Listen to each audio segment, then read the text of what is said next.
over the break we were doing, this is the Russian for your cup, Russian translation. And if you look at any of your foreign languages, what they will do is the same thing. They will say moja česka, which means adverb verb, or they do delja česka, adverb verb. See now in 1917, the Russian, Stalin went to Rothschild to borrow money and put Russia into bankruptcy to fight the Bolshevik Revolution. Under international bankruptcy, you had 70 years and you get 1987 plus 90 days and 45 days of trust, and you get 1988. And what happened in 1988? President Ronald Reagan said, "Tear down that wall, Mr. Gorbachev." Well, guess what happened at the stroke of midnight? About an hour after he said that was the stroke of midnight, and the 70 years international bankruptcy plus 45 days of trust plus the 3-day Lemon Law and 90 days to become sovereign expired. Ronald Reagan knew that. So by him making the statement, everybody regarded Ronald Reagan to be this big hero that brought down the Iron Curtain. The Iron Curtain was no more than the expiration of the 70-year international bankruptcy trust. The Russian bankruptcy dollar went from $1 to 10 cents. And then Russia got their heat turned off for the next 10 years because they had no commerce to import. They cut down half of all the trees in Russia, the Black Forest. Then they discovered they had gold and uranium and coal and tons of oil, and they dug it all up, and now they export it, and the ruble is back up on the standard.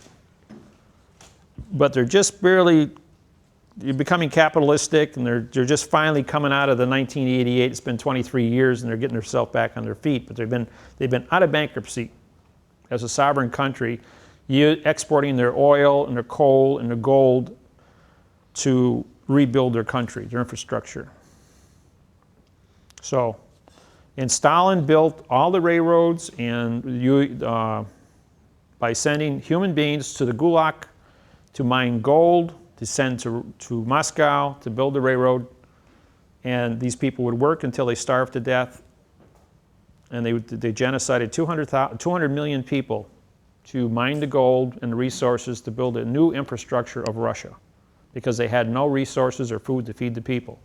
So they had to reduce the population because they couldn't import the food nor grow enough food to feed the people. They didn't have technology.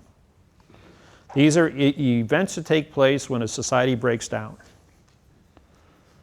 And they dealt with it internally. They didn't want anybody knowing what their problems were. You guys got the same thing down here. You have your timetables. When your bankruptcy took place,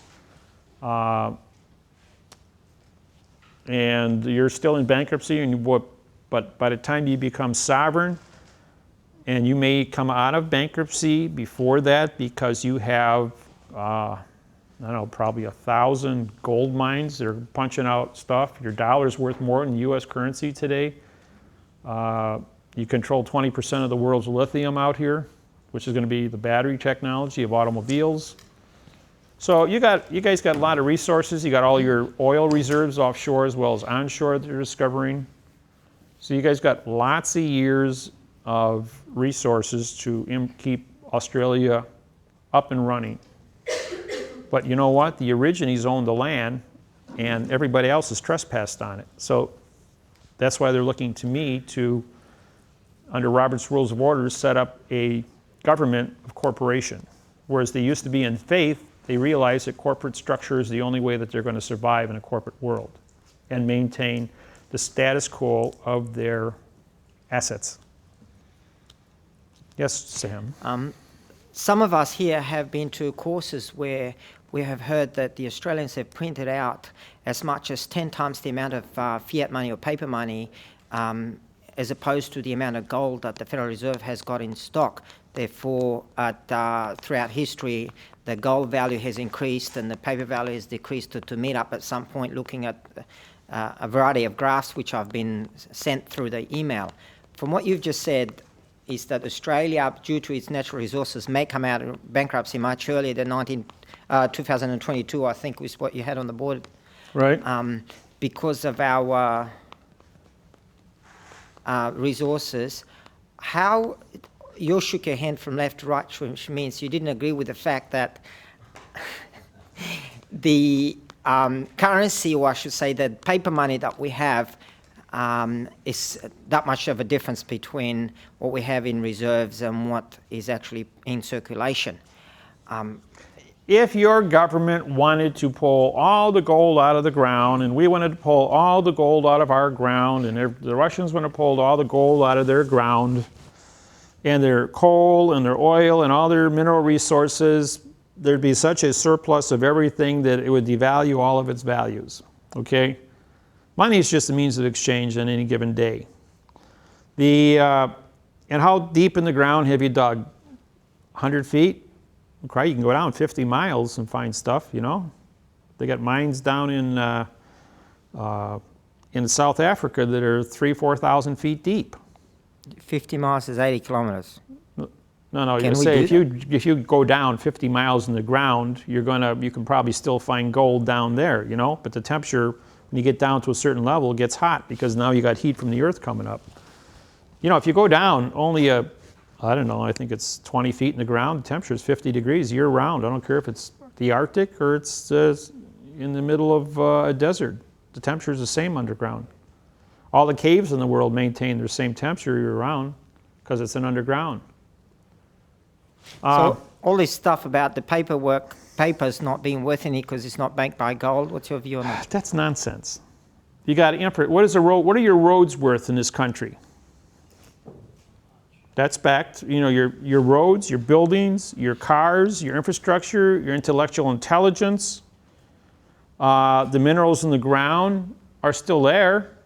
You can sell, you buy stock in Hecla mines based on how many ounces of silver and gold and copper are still in the ground and what it's valued at. And then they go ahead and they take the daily exchange rate and they multiply it times what the reserves are in the ground, and that's what establishes the price of the stock. It has nothing to do with what's already above the ground. No, that's irrelevant, because what they do is they pull all this gold out of the ground and they refine it down to probably a 25%. I was up in Alaska. I went up to Fairbanks, Alaska. This lady picked me up at the airport because I did a seminar up there just back about 8 years ago. She says, "Hey, how'd you like to see my $3 million? And I'm going, "Where do you keep it?" She says, "Come on, I'll drive you over there." And she drives me over. It was about 5 miles out of town. She says, "That big pile of dirt there, it's about 50 feet tall, just a big pyramid." I says, "This is a nice Cadillac, brand new 2002 Cadillac." She says, "Yeah, I took 2 5-gallon pails of dirt off of that pile to buy this Cadillac. That's how rich the gold is in that pile of dirt." She says, the machine came through here and they dug up my mine, they separated it all out and gave me this big pile of refined dirt. And every time I need money, I just go there and shovel up another 5-gallon pail and take it down to the assay office, and they give me so much cash, and I pay taxes on whatever gold I shovel up and break out. As long as it's in that refined state, it's tax-free. Can I have her address? Point is, that's the way everywhere. You go down to all your mines all throughout Australia, they will dig it out of the ground, and they'll pile it up there. They know exactly what its assay value is per ton, and as long as it maintains a specific ore to dirt ratio, it's tax-free sitting there. And of course you have security cameras around there. Nobody's going to go up and pick a 5-gallon pail up and walk off property with it. So, and as long as the gold is, like right now, it's $1,000 an ounce. They know exactly how much they need to run the business and refine it, pay the taxes, pay the insurance, satisfy the shareholders, and not disrupt the status quo of how many ounces of gold are available planet-wide, so they keep the price stable. Mm-hmm. Then they go ahead and they say, well, you know, if gold jumps at $2,000 or $3,000 an ounce, that pile of dirt just might disappear overnight. And that's how fast they'll refine it down. Okay. Now you also mentioned in your answer before that what the roads, what the buildings are worth. That's all we to part ass- of value. So you're saying the dollar is backed by Infrastructure, infrastructure as well. yes. So the money that the country has borrowed, what is it, 78 billion or something that we've borrowed over the last couple of years, that's gone into infrastructure, that's a solid investment into the dollar. Right, because inflation is going to just keep on what it costs to build today versus what it's going to cost 10 years from now is going to be totally different. So there might not be a complete waste of money putting all this money into the country. If you put in the road's going to go ahead and put up factories along the road and get the commerce to and from. It's going to generate taxes. It's going to generate jobs. It's going to create a chain reaction of events. You know, when I was 20 years old, I worked for $100 a week. I supported my wife and my child in an apartment, but I couldn't really live on $100 a week, so I had to go out and get a second job. I drove cab when I was 20 years old. And I figured I was never going to get rich using my back, so I had to go to school and get an education. And I started college when I was 21 years old, and I stayed in college until 1987, 17 years. And then this program, I started in 1980. When I went to school full-time, I still did my law studies. And I worked third shift nights. I worked third shift nights so I could go to school full-time days. I was a college professor for 3 years, 1977, 78, and 79. I taught welding technology, metallurgy, and blueprint reading through engineering. Blueprint. Blueprint, right. Blueprint. You have to have a blueprint to build a building. You have to know what the symbols mean. You have to know you have to know the coefficient of expansion of metals, gases, concrete, glass, and how they interface each other, how you mix them together, all those kind of things. Engineering courses, metallurgy courses. I took all that stuff. I was curious. He who controls metal controls the world. Everything's built out of metal. This building's got a superstructure of metal. There are many who believe that borrowing all this money from the world banks only helps to keep us enslaved to external powers. What external power? The world banks, the Everybody five files families, bankruptcy. They just run the bill. Rothschilds. Okay, they build this hotel complex in Austin, Texas for $700 million. That means they got to get like $2,500 a night per room. That's ridiculous. Nobody's going to pay that. So as soon as the guy gets done building the building, he files bankruptcy.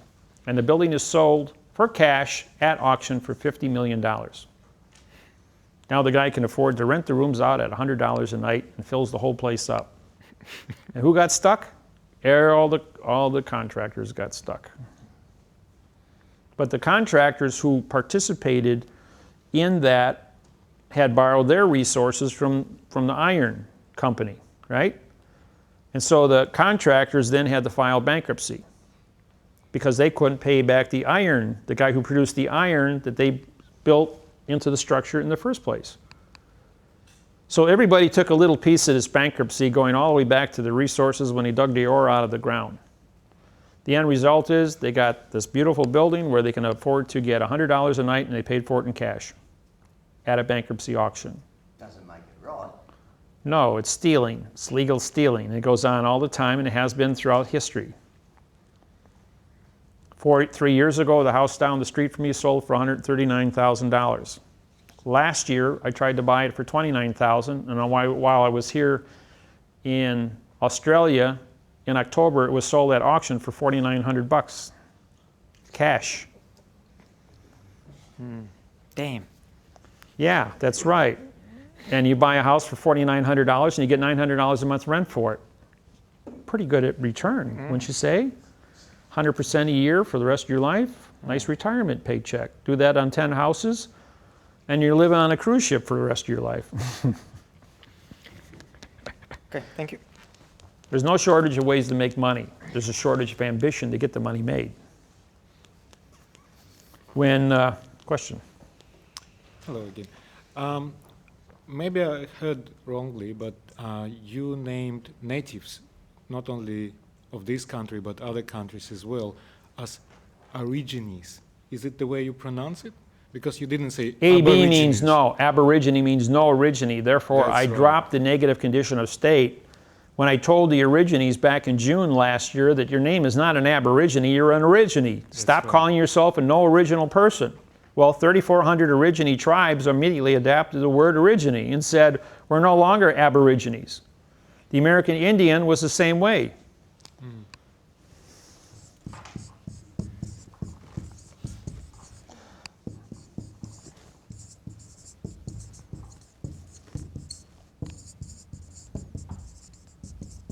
That's what Indian means, no original contract. That's because they wrote everything in hieroglyphics. They didn't have written contracts. So they called them Indians. And they went out and they killed the Indians because they didn't have contracts and stole the land, which is alien, invaded their territory. And the Americans, back in 1880, they gave the Indians blankets that had smallpox on and chickenpox, and they genocided them through germ warfare. Common. Yeah, and the same thing happened. The whaler guys came in with chickenpox and measles and mumps and typhus and whooping cough and took out 98% of the Hawaiians, the Maoris, and the Aborigines here in Australia. That happened to the Philippine Islands and Fiji and every place else.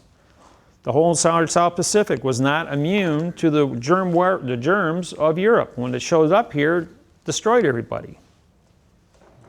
Thank you. Maybe I heard things incorrectly, or maybe I'm making assumptions. A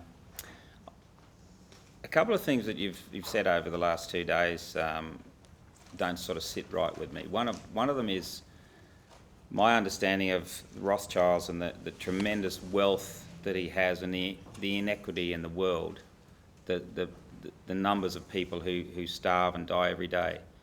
1.5 billion people starve, are going hungry every day and are illiterate. And the other thing also was in terms of those people who were trying to sue the American government for wrongful death, I guess, in the 9/11. And in both those instances, in the first instance, you mentioned that you have gone to Rothschilds and said to him, this is the way we're going to structure things in terms of the language, and you're going to be more wealthy than you have been if you follow this, and also put the situation with those other people, the wrongful death. I would have thought that that's inequity in both instances, and the not allowing those people the wrongful death when it was actually the government that instigated that whole process. Correct. I have a problem with that. Okay. The syntax is going to disrupt a whole lot of industries. It is going to make a whole lot of changes. There is going to be a lot of unfairness as this thing works its way through the system. People who don't know will become harvested. People that do know will be doing the harvesting. And the information is made public to everyone equally. The intelligence of a person that has a 200 IQ will more than likely harvest the person that has a 100 IQ. And they can't defend themselves because they don't have the technology to defend themselves, both in the form of contract nor tools. And this is the strong always conquer the weak. That's the life of nature. It's how nature weeds out the weak, just like in the animal kingdom. And the humans are no different. The word human means monster. It means to feed upon its own kind. They're cannibals. And the technology in syntax is the only way you're going to get fairness. And where I am being fair to one person, the other 3,800 people who hired attorneys that lied to their clients, that knew that syntax was a lie, all got swept up in the same trap. But did any of those attorneys who knew how to read and write stop and fix it and correct their their clients? Did their clients sue to be corrected? No, not one single one of them came forward to do it the correct way. They had copy. Martino's case was not Martino, but Mariana's case was public record. But because they didn't understand syntax, they didn't have the knowledge, because they hadn't been to a seminar, to use it in the first place. So it isn't that it's unfair. People don't know they don't know. And when you don't know what you don't know, you find out what you do not know. And then you study until you get to a position where you know what you know, so you can go out there and stop and correct it. And the only thing I can do is teach seminars like this here, make videotapes, put stuff up on the internet so that the world can study. Everybody has a different learning curve. You know, 50 years ago we didn't have television, which brings all this information. And even the information that we got from television was censored. Today you got internet. That is totally uncensored. Look at the difference of thousands of millions of programs you can look at on the internet for getting information. And there's a lot of things you don't agree with on the internet, but that's your choice to turn it off. It's the other people's choice to turn it on and study it. And you know what? Your country censors what comes through on the internet, because I can't even get my own emails here. I can get some of my emails, but not all my emails, because they censor information that comes into your country. I go into a hotel, I got 10 sports channels and 1 news channel, and I know damn well that's not reality. How many of you have seen actual footage of the 9/11 buildings collapsing and what happened there? Anybody want to see them? I got them on my laptop. I'll turn it on, you guys can watch it. This is classified footage, shot by military helicopters that circled the buildings as they were falling down, if you want. It's only a couple-minute presentation of pictures. Is that on those DVDs outside? No. I have several different versions shot by several different individuals. Because I am who I am, and I have a worldwide network, I get information sent to me continuously of classified footage from people who are there at the sites. I've been to the World Trade Center site myself. Went to New York, and I personally looked at it and seen, you know, the buildings around there and everything that happened. I was at the Pentagon the day after it got hit. I had one of my students, when the Flight 93 was supposedly shot down or fell down out of the sky, they said an F-17 came down, shot the thing, and took off, went back up into the clouds. It was a military strike. And when they hit it and vaporized it, because they got the tools that will vaporize things, that will take aluminum and steel and carbon fiber and reduce it to a single atom of smoke through electromagnetic pulse. Just like the World Trade Center came down as a big giant pile of dust.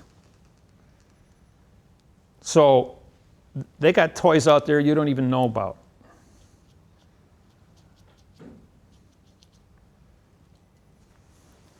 Enough said about that. On the situation with the World Trade Center, I'll have to agree to disagree. I still can't see any validity in not letting those people, they're suffering just because they didn't know. And I still haven't had any clarification on Rothschilds. Oh, okay, Rothschild. When I met Rothschild, I said, "Are you really worth that much money?" He says, "Well, I'm responsible for management." He says, "But I only got a couple of $1 million of my own money." I says, "Well, does all that money improve your life?" He says, "Well, these are the clothes I wore today. I have a meal, I eat breakfast, lunch, and dinner. I sleep in a bed at night." He says, "Whether I've got $1 million in the bank or I've got $1 trillion in the bank, it doesn't change my day-to-day living. I can't touch the money because it's all committed through contracts. It's being used. It isn't where you have a big pile of money that would fill this room to the top. How fast can you spend things? People don't even realize what $1 billion is. You know how big a semi-trailer is? If you filled it for $100 bills, that would be $1 billion. What are you going to do, carry around 40 tons of paper? It's not realistic. You look at Bill Gates, the Google brothers, or Warren Buffett. 40 to 60 billion dollars each one of these guys are worth. And they give it away. Doesn't make them any better. They even eat at McDonald's. They don't care. It's just a bunch of numbers you put out here, and they still work every day, same as anybody else. They probably work harder than any of you do for your paycheck every day. Doesn't change a darn thing. I'm financially independent. I